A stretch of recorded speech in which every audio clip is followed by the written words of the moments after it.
So it might be an interesting point to touch upon of what are the next 10 years going to look like for GroundUp? What is the future exactly going to hold, and what kind of partners is GroundUp looking for? So anyone who is in our audience today, if they fall within that category, maybe they can reach out to both of you just to have a conversation. I think like in terms of the vision and where we see we are headed, I think community-led conservation across different ecosystems, not only the forest, but like as I was mentioning, deserts, sand dunes, coastal lagoons, high altitude pasture lands, Tarai belt, like northeast region, or like islands of Sri Lanka, Maldives, pretext of Bhutan, Nepal, central Himalayas, all these places, there had been kind of like, efforts and initiatives on working with the community for conservation. What we are doing is like trying to generate a blueprint building on what has already happened in those particular landscape. And we feel that like the blueprint that we are generating is A, it is time relevant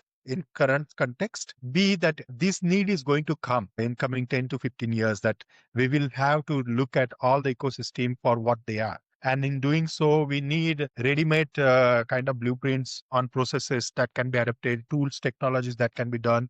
We need to have larger level of budgets that will be required, so that like countries such as Nepal, Bhutan, India, Sri Lanka, any in our countries, South Asia countries, if we have to go and expedite the process of leveraging more global finances for countries, we need to have absolutely critical data in terms of what exactly is the quantum that we need, who uses that resources, who implements it, who takes the ownership, how we are going to monitor all that kind of thing, right? And to do so, our vision is like, if we are able to cover at least one grassroots organization, two grassroots organization in different kind of magnitude. Some will be low touch model, some will be high touch model. But if we are able to synthesize these kind of blueprints in coming 10, 15 years for each of the eco regions of South Asia, we would have served GroundUp would have served its purpose. And that is the kind of like work we are looking to launch most likely early next year, like building upon like, the work that we already done over the past 5 years, but thinking about like, covering this entire whole of the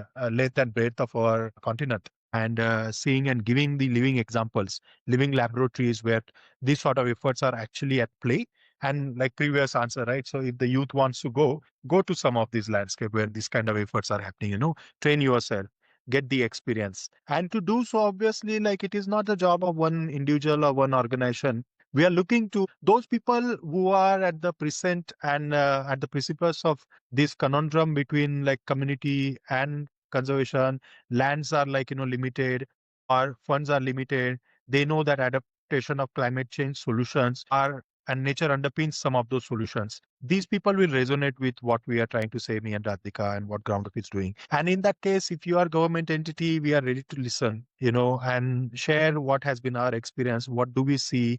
How we can solve that problem together. If it is a CSR organization, we have a portfolio of like, grassroots organization we are working with, championed by like indigenous people, local communities, women are there, youth are there. And should you wish to create biodiversity as one of your strong portfolio, we would be more than happy to support, not necessary to support our grassroots organization, but also if you are working with a grassroots organization or local organization who could benefit from some of the experience, either talking with us or with through our like, leadership of grassroots with whom we are serving, so that like, we don't have to start from the scratch, reinvent the wheel, use some of these things and take it. But also at the same time, organizations which are working on similar line and they have much refined experience than us, we also want to hear from them, especially if you have failures. Now we want to remain active to listen and learn and adapt, as we are like, front facing towards the communities, and minimizing our risk would be very great.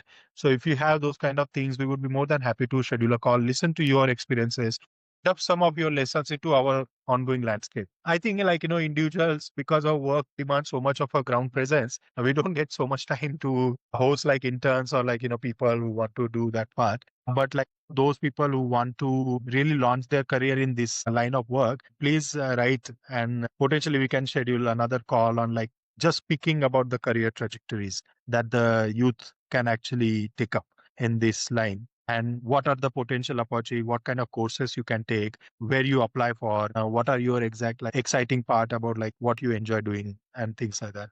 So that can also be done. Beside that, like I don't know who else, but like question answers will, I think I will come, and then like we can explain that part there also.